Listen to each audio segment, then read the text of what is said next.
Bonjour vous tous et merci d'être là avec moi aujourd'hui. Merci de prendre ces quelques minutes pour écouter ce que j'ai à vous raconter aujourd'hui. Euh, j'ai très envie de vous aider à avancer dans votre vie et c'est pour ça que je parle de boussole. Activez votre boussole intérieure. Parce que une boussole, c'est ce qui nous aide à avancer, c'est ce qui nous aide à tracer un chemin, à choisir un cap et ensuite à suivre ce chemin-là. Et nous avons un système de boussole intérieure intégré à la naissance, mais malheureusement, on s'en éloigne très souvent à l'âge de raison, quand on commence à utiliser plus l'intellect que le ressenti. Parce que quand on est tout petit, c'est vraiment le ressenti qui prime. Hein. Les petits-enfants, ils se fient à ce qu'ils sentent, pas à ce qu'ils pensent.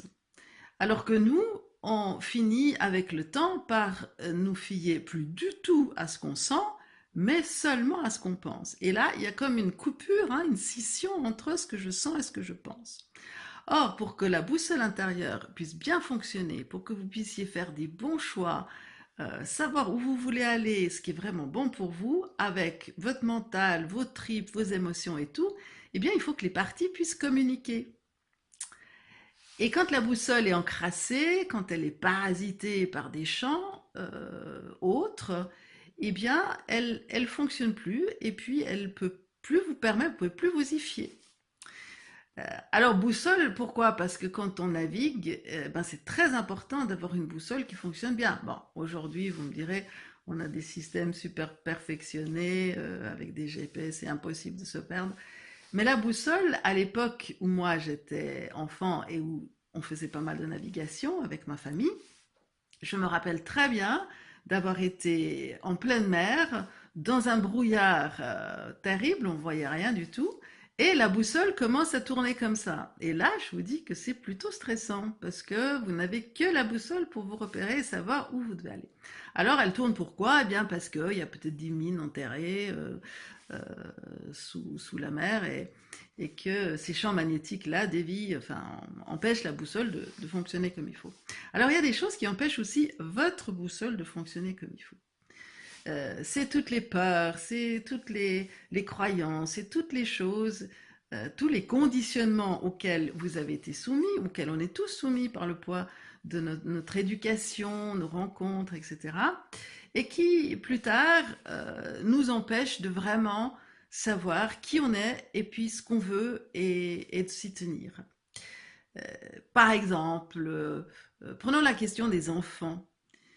Si vous êtes une femme et que vous avez entendu toute votre enfance et votre jeunesse que la seule façon de se réaliser dans la vie pour une femme, c'était d'avoir des enfants, et qu'en même temps, quand vous commencez à être en âge d'avoir des enfants, vous n'êtes pas tout à fait sûr que c'est pour vous, parce que vous ne le sentez pas vraiment. Vous avez d'autres aspirations, vous avez d'autres envies, et puis il y a le poids de tout ce que vous avez appris, de tout ce qu'on vous a dit, et de tout ce à quoi vous vous êtes quelque part aussi identifié, mais qui est peut-être pas vraiment vous. Donc, travailler sur désencrasser sa boussole, c'est ça, c'est la débarrasser de tout ce qui n'est pas vous, et ça veut dire, c'est commencer par s'interroger sur qui êtes-vous? Qu'est-ce que vous ressentez quand vous êtes face à un choix, à une décision? Alors, il y a un premier petit. La première chose, c'est déjà tester pour savoir si votre boussole fonctionne bien. Si elle fonctionne bien, c'est quand vous êtes face à des choix et ça se passe bien. Vous n'avez pas trop de difficultés à prendre des décisions, vous les prenez, vous vous adaptez, la vie coule, tout va bien. Bon.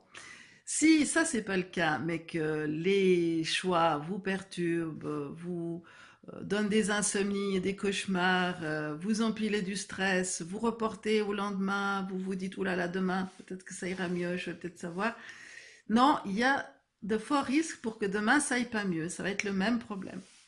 Ou je veux prendre conseil auprès de quelqu'un qui va me dire, il me connaît bien, ah oui, il me connaît bien, mais je peux vous assurer que personne ne peut vous connaître aussi bien que vous-même.